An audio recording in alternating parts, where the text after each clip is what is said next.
السلام عليكم ورحمة الله وبركاته. حامدا ومصليا أما بعد، فقال الله تبارك وتعالى في كتابه: أعوذ بالله من الشيطان الرجيم من همزه ونفخه ونفثه. بسم الله الرحمن الرحيم. ربي يسر ولا تعسر وتمم بالخير. ربي اشرح لي صدري ويسر لي أمري واحلل عقدة من لساني يفقهوا قولي. ربي زدني علما. قال الله سبحانه وتعالى في موضع آخر: النبي أولى بالمؤمنين من أنفسهم وأزواجه أمهاتهم. اللهم صل على محمد وعلى آل محمد كما صليت على إبراهيم وعلى آل إبراهيم إنك حميد مجيد. اللهم بارك على محمد وعلى آل محمد كما باركت على إبراهيم وعلى آل إبراهيم إنك حميد مجيد. أما بعد، تمام تعریفیں اس اللہ رب العالمین کے لیے لائق اور سزاوار ہیں جس نے ہم سبھی دینی بہنوں کو اس مبارک مجلس میں جمع فرمایا ہے۔ اللہ تعالیٰ کا بے انتہا شکر اور احسان ہے جس نے ہم بہنوں کو اس سعادت سے، اس خوش نصیبی سے نوازا کہ ہم پیارے نبی صلی اللہ علیہ وسلم اور ساتھ ہی ساتھ ان کے ازواج مطہرات کی سیرتوں کو سنیں، سمجھیں اور اپنی زندگی میں اصلاح کی کوشش کریں۔ یقیناً آپ بہنیں بڑی سعادت مند ہیں کہ آپ ابھی تک اس سیریز سے جڑی ہوئی ہیں، اس قسط سے آپ کا تعلق ہے اور اس کو برقرار رکھیں۔ اللہ تعالیٰ آپ کے ان اعمال کو قبول فرمائے۔ لہٰذا ابھی تک کہ ہم نے 4 امہات المؤمنین کی زندگی کے حالات کو ہم نے جانا۔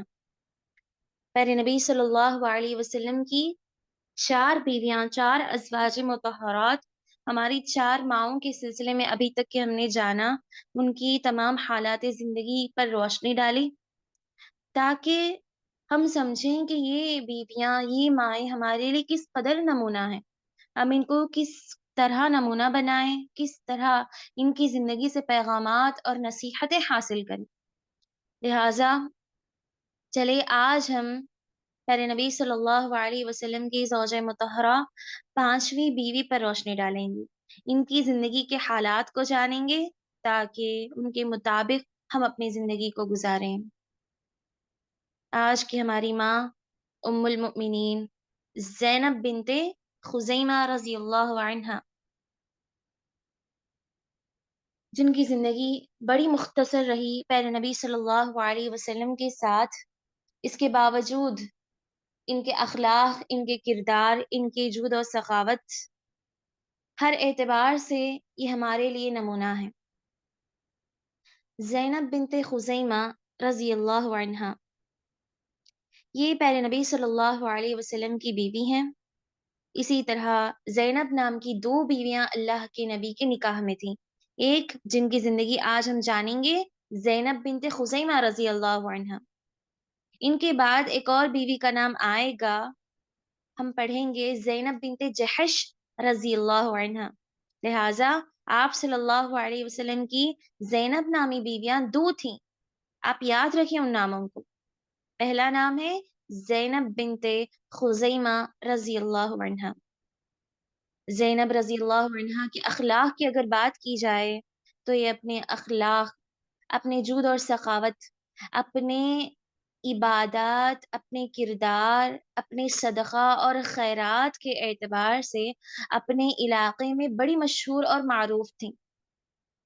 اپنے خصوصاً اپنے صدقہ اور خیرات کے اعتبار سے ان کے اخلاق، ان کے کردار تو سب سے آگے ہی تھے، لیکن خاص طور پر خصوصاً اگر کوئی چیز، کوئی خوبی ان کے اندر سب سے زیادہ پائی جاتی تھی زینب رضی اللہ عنہا کے اندر، تو وہ تھی ان کا سخاوت، ان کا صدقہ، ان کا خیرات، اللہ کی راہ میں ان کا خرچ کرنا۔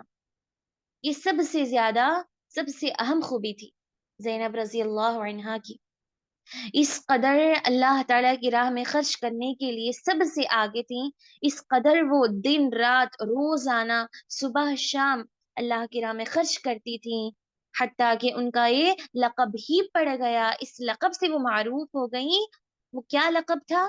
ام المساکین۔ اس نام کو آپ یاد رکھیں، اس لقب کو آپ یاد رکھیں کہ یہ لقب کس کا تھا، کس بیوی کا تھا، کیوں آیا اور اس کا مطلب کیا ہے؟ ام المساکین، تمام مسکینوں کی ماں۔ سبحان اللہ، یقیناً یہ ہمارے لیے ام المؤمنین تو ہے ہی، ہم ایمان والوں کی ماں تو ہے ہی، ساتھ ہی ساتھ ام المساکین، تمام مسکینوں کی بھی ماں ہے۔ کیوں؟ اسی لیے کہ وہ مسکینوں کا، یتیموں کا، کمزوروں کا، محتاجوں کا اس قدر خیال رکھتی تھی۔ ایسا نہیں ہماری طرح کہ بس سال میں ایک مرتبہ رمضان کے موقع پر، کسی خوشی کے موقع پر ایک مرتبہ صدقہ اور خیرات کر لیا جائے، یا پھر جب ہمارے پاس مال آ چکا ہے تو اس خوشی کے موقع پر اپنے مال میں سے ایک مرتبہ بس زندگی میں ایک حصہ دے دیا جائے محتاجوں میں۔ ایسا نہیں، کوئی خاص وقت نہیں، کوئی خاص حالت نہیں، کوئی خاص گھڑی نہیں، ہر وقت صدقہ اور خیرات میں اپنی زندگی گزارا کرتی تھی۔ یہ عمل اللہ تعالیٰ کو اس قدر پسند آیا کہ اللہ تعالیٰ نے ان کے اس خوبی کو پسند کرتے ہوئے لوگوں کے درمیان یہ لقب مشہور کر دیا، ام المساکین۔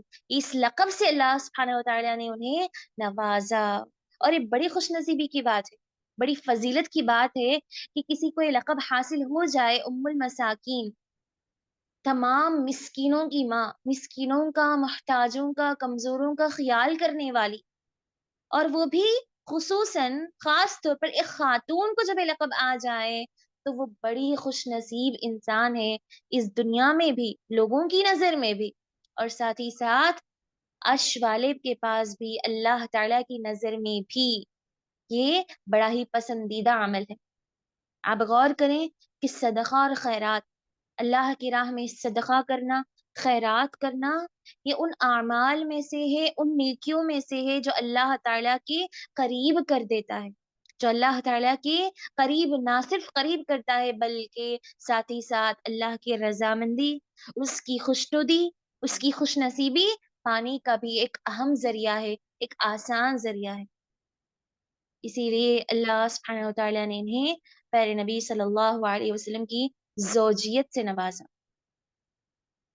سب سے پہلے یہ عبیدہ بن حارث رضی اللہ عنہ کی زوجیت میں رہیں، جس صحابی کی یہ زوجیت میں رہی وہ بھی باقاعدہ بڑے نیک انسان تھے، ساتھ ہی ساتھ صحابی بھی تھے۔ عبیدہ بن حارث رضی اللہ عنہ کے نکاح میں رہی، دونوں ساتھ ایمان لائے اور ہجرت میں بھی ساتھ شریک رہے۔ جب پہلی ہجرت ہوئی، ہجرت مدینہ، اس میں بھی یہ جوڑا ساتھ رہا، اور جب دین اسلام کی سب سے پہلی جنگ ہوئی، جنگ بدر، اس میں اس قدر عبیدہ بن حارث رضی اللہ عنہ نے شرکت کی، اس قدر انہوں نے جنگ کیا، اس قدر وہ جنگ میں آگے رہے، زخمی ہو گئے، چھنی چھنی ہو کر شہید ہو گئے۔ اب جب اللہ کے نبی صلی اللہ علیہ وسلم نے دیکھا کہ ایک عورت ہے جو بیوہ ہو چکی ہے، ساتھ ہی ساتھ صحابیہ بھی ہیں، ساتھ ہی ساتھ یہ وہ خاتون ہیں جنہوں نے دین اسلام کے لیے بہت زیادہ قربانیاں دی ہیں، جنہوں نے دین اسلام میں بڑی قربانیاں دی، ہر معاملے میں، ہر عبادت میں، ہر مسئلے میں آگے رہی ہیں، تو اللہ کے نبی کی یہ حکمت کو دیکھیں، اس اخلاق کو، اس سوچ کو دیکھیں کہ نبی صلی اللہ علیہ وسلم نے اب سوچا کہ وہ خاتون جو اسلام میں آگے ہیں، دین کی خدمت میں آگے ہیں، صحابیاں ہیں، تو اب اس موقع کو ہرگز بھی چھوڑا نہیں جائے گا۔ اب چاہیے کہ ہم اس موقع کو غنیمت جانیں اور ایسی خواتین کو دین اسلام میں لائیں، مزید ان کو ہمت دیں، ان کو آگے بڑھائیں۔ اللہ کے نبی نے ذریعہ اپنایا کہ انہیں اپنی زوجیت میں رکھا جائے، ان سے نکاح کیا جائے، تاکہ ایک بیوہ کو بھی سہارا مل جائے، تاکہ ایک خاتون بھی جو ہے کمزوری کو محسوس نہ کرے۔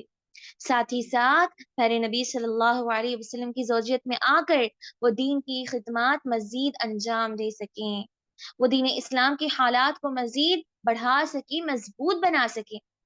اسی مصلحت کے تحت اللہ کے نبی کے اکثر و بیشتر نکاح رہے، اکثر و بیشتر نکاح، چاہے وہ بیوہ سے ہو یا پھر مطلقہ سے ہوں، اللہ کے نبی کی ان کے پیچھے یہی حکمتیں تھیں، یہی مصلحتیں تھیں، صرف اور صرف اللہ کی رضامندی، اللہ کی خوشنودی، ساتھ ہی ساتھ دین اسلام میں مضبوطی پیدا کرنے کے لیے۔ جب پیارے نبی صلی اللہ علیہ وسلم کا پیغام نکاح آیا تو زینب رضی اللہ عنہا نے قبول کر لیا. اس کے بعد نکاح طے ہو گیا. یہاں پر نوٹ کرنے والی بات یہ ہے کہ زینب رضی اللہ عنہا سے اللہ کی نبی صلی اللہ علیہ وسلم کا جب نکاح ہوا تو وہ رمضان کا مہینہ تھا. یہ بات اس لیے یہاں پر بیان کی جا رہی ہے کیونکہ یہ بہت ضروری ہے بات بیان کرنا. آپ نوٹ کریں اس بات کو، اس نقطے کو، کہ ماہ رمضان میں نکاح، شادیاں، اسی طرح خوشی کے یہ لمحات کیے جا سکتے ہیں، بالکل جائز اور درست ہے. کوئی یہ نہ سمجھے کہ جائز نہیں، درست نہیں. یہ عبادتوں کا مہینہ ہے، روزوں کا مہینہ ہے، قیام اللیل کا مہینہ ہے. ہرگز نہیں، جائز اور بالکل درست ہے. جیسا کہ اللہ کے نبی صلی اللہ علیہ وسلم کے نکاح ہی خود اس بات کی طرف اشارہ کرتے ہیں، اس بات کو ثابت کرتے ہیں کہ چاہے وہ شوال کا مہینہ ہو، رمضان کا مہینہ ہو یا پھر شعبان کا مہینہ، ہر مہینے میں خوشیاں منائی جا سکتی ہیں. خوشیاں منانے کے لیے، شادی وغیرہ کے لیے کوئی خاص وقت، کوئی خاص گھڑی ہوتا، کوئی خاص مہینہ اللہ سبحانہ وتعالی نے مقرر نہیں کیا. اس کے بعد جب اللہ کے نبی صلی اللہ علیہ وسلم کی زندگی میں آئیں تو تمام کی تمام اکثر احادیث کے بقول، اکثر احادیث اس بات کی طرف اشارہ کرتے ہیں. بعض نے کہا کہ محض 6 مہینے وہ اللہ کے نبی کے نکاح میں رہیں، بعض نے کہا 7 مہینے، اور بعض کی بقول 8 مہینے. حتیٰ کہ بعض نے یہ بھی کہا کہ صرف اور صرف 2 مہینے وہ نبی صلی اللہ علیہ وسلم کے ساتھ نکاح میں رہیں. اس کے بعد چند ہی مہینوں بعد وفات پا گئیں.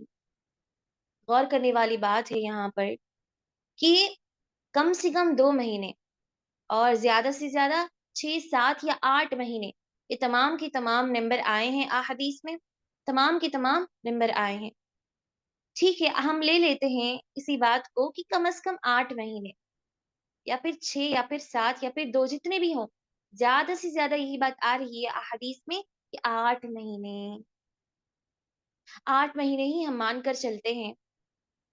سوچنے والی بات ہے کہ زینب بنت خزیمہ رضی اللہ عنہا کو اللہ سبحانہ وتعالی نے اس فضیلت سے نوازا، اس شرف سے، اعزاز سے نوازا کہ وہ نہ صرف ایک صحابیہ بنی بلکہ اس کے ساتھ ساتھ انہوں نے ہجرت مدینہ کیا، اور جس سے نکاح ہوا، پہلا نکاح، وہ بھی صحابیہ ہیں، وہ بھی صحابی ہیں، عبیدہ بن حارث رضی اللہ عنہ. اور ساتھ ہی ساتھ جب دوسرا نکاح ہوا تو اللہ کے نبی صلی اللہ علیہ وسلم جیسی عظیم شخصیت کے ساتھ ہوا. اور نہ صرف نبی کی زوجیت میں ہونے کا شرف انہیں حاصل ہوا بلکہ ام المؤمنین کا لقب بھی انہوں نے پایا. ام المؤمنین، ہم ایمان والوں کی ماں، اس لقب سے بھی اللہ سبحانہ وتعالی نے انہیں نوازا. سبحان اللہ. قابل غور بات ہے کہ اللہ تعالیٰ نے اتنے سارے فضائل سے نوازا، جبکہ اگر ان کی زندگی کو دیکھا جائے تو یہ صرف اور صرف چند مہینے اللہ کے نبی کے نکاح میں رہی، اور احادیث کے مطابق ان کی عمر محض 30 سال یا 30 سال سے زائد تھے. 30 سال سے زائد تھے.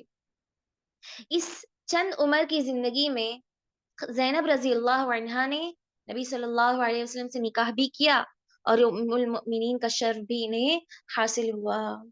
اس کے باوجود بھی اللہ تعالیٰ نے انہیں صحابیہ کا لقب عطا فرمایا. تو یہی سوچنے والی بات ہے کہ آخر وہ کون سی نیکیاں رہیں، آخر وہ کون سی عبادتیں تھیں، وہ کس طرح صدقہ اور خیرات تھا ان کا کہ اللہ تعالیٰ نے ان کی کم عمری میں بھی اتنے سارے فضائل عطا فرمائے. کم عمری میں بھی، اتنے کم وقت میں بھی اللہ تعالیٰ نے ان کو نبی کی بیوی ہونے کا شرف عطا فرمایا، جو کہ ضروری بھی نہیں تھا. اگر اللہ تعالیٰ چاہتا تو نکاح سے قبل ہی ان کی وفات ہو جاتی. نہیں، اللہ تعالیٰ کو ان کا یہ عمل پسند آیا، ان کا ایمان، ان کی تقوی پرستی اللہ تعالیٰ کو پسند آئی. اللہ تعالیٰ کو ان کا صدقہ اور خیرات اس قدر پسند آیا. اللہ تعالیٰ کو ان کی وہ کون سی نیکیاں، وہ کون سی عبادات پسند آئی کہ اللہ تعالیٰ نے کم وقت میں ہی صحیح لیکن بہت سارے فضائلوں سے ان کو نوازا. یہاں پر یہی نصیحت، یہی پیغام ہمیں ملتا ہے ان کی زندگی سے کہ بندے کی زندگی اگرچہ کم ہو، بندے کے پاس زندگی اگرچہ کم ہو، لیکن مسلمان کو چاہیے کہ وہ اپنی زندگی میں برکت کی دعا کرے ہمیشہ. بندہ ہمیشہ روزی میں، اس کی زندگی میں، ساتھ ہی ساتھ اس کی مال اور تجارت میں برکت کی دعائیں کرتا ہی ہے. ساتھ ہی ساتھ بندے کو چاہیے، مسلمان مرد کو چاہیے، مسلمان خاتون کو چاہیے کہ وہ اپنی عمر میں بھی اضافے کے لیے، عمر میں بھی برکت کے لیے دعا کرے. ظاہر ہے کہ تمام کی تمام تقدیروں میں لکھا جا چکا ہے کہ فلاں کی عمر اتنی ہی ہے. جب 40 سال کی عمر لکھی جا چکی ہے تو 40 سال کی ہی رہے گی. ہماری دعاؤں سے، ہماری عبادتوں سے، ہماری نیکیوں سے وہ زندگی، وہ عمر جتنی لکھی جا چکی ہے وہ تبدیل نہیں ہوگی. ظاہر ہے بالکل اللہ تعالیٰ کا فیصلہ، اس کی تقدیر ہرگز بھی تبدیل نہیں ہوگی. لیکن اس کا مطلب یہ ہے کہ جب بندہ عمر میں اضافے کی، زندگی میں اضافے کی دعا کرتا ہے، برکت کی دعا کرتا ہے، اس کا مطلب یہ ہے کہ گویا اللہ سبحانہ و تعالیٰ اس کی دعا کی بدولت اس کی اس 40 سالہ زندگی میں، اس کی اس 30 سالہ، اس کی اس 25 سالہ زندگی میں اس قدر برکتیں، اس قدر اضافہ عطا فرما دیتے ہیں کہ اب محض مثلاً اس کی زندگی اب 25 سال کی ہے، محض 25 سال کی ہے، اور اس کی تقدیر میں لکھا جا چکا ہے کہ 30 سال کی عمر میں اب بس 5-6 سال میں اس کی وفات ہونے والی ہے. اس کے باوجود بھی ان 4-5 سالہ زندگی میں، اس کم مدت میں ہی اللہ تعالیٰ ایسی برکتیں، ایسی ہدایت اور ایسی توفیق عطا کر دیتا ہے مسلمان کو کہ وہ کم عمر میں ہی بے انتہا، بے حساب نیکیاں کر لیتا ہے. اس کے پاس زندگی کم ہے، وقت کم ہے، اس کے باوجود بھی ایسی ہدایت، ایسی توفیق اسے حاصل ہو جاتی ہے اللہ تعالیٰ کی جانب سے کہ وہ بے انتہا نیکیاں کر لیتا ہے. ایسی نیکیاں جو صدقہ جاریہ بن جاتی ہیں، ایسی عبادتیں جو اللہ کے رضامندی کا ذریعہ بن جاتی ہیں، ایسی عبادتیں جو نامہ اعمال میں بے حساب ہو جاتی ہیں. لہٰذا آپ بھی ایسی زندگی کا، ایسی عمر کا اللہ تعالیٰ سے سوال کیا کریں. اس کے لیے سب سے بہترین مثال زینب بنت خزیمہ رضی اللہ عنہا کی زندگی ہی ہے. ام المؤمنین زینب رضی اللہ عنہا نے بھی محض 30 سال کی زندگی پائی. اس کے باوجود بھی اتنے سارے فضائل سے اللہ تعالیٰ نے انہیں نوازا. کیوں؟ اس لیے کہ انہوں نے ایسی عبادتیں، ایسی نیکیاں کی اپنی زندگی میں. تو ضروری نہیں کہ انسان کی زندگی کی لمبی ہو، طویل ہو، 90-100 سال کی زندگی ہو تب جا کر ہی وہ عبادتوں میں کامیاب ہو جائے، تب جا کر ہی اس کی عبادتیں لمبی لمبی ہوں، زیادہ سے زیادہ نیکیاں کریں. ایسا ہرگز بھی نہیں. ہمیں معلوم نہیں کہ ہماری عمر اب کتنی ہے، زندگی کب ختم ہونے والی ہے.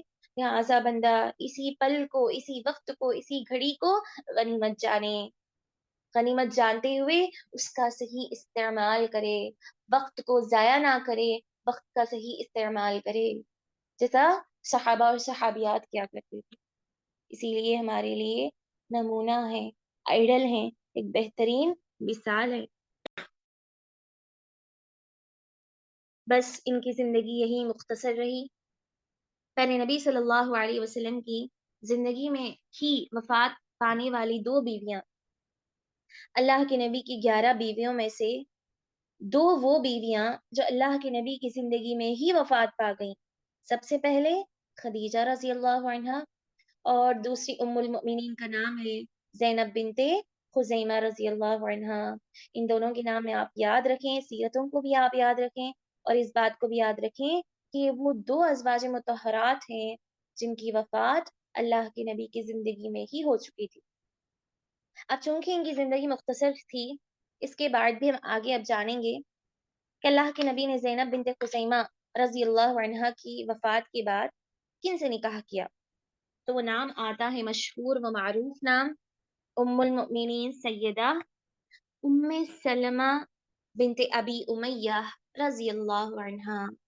اب ان کی زندگی کے حالات کو ہم جانیں گے، بغور سننے کی کوشش کریں.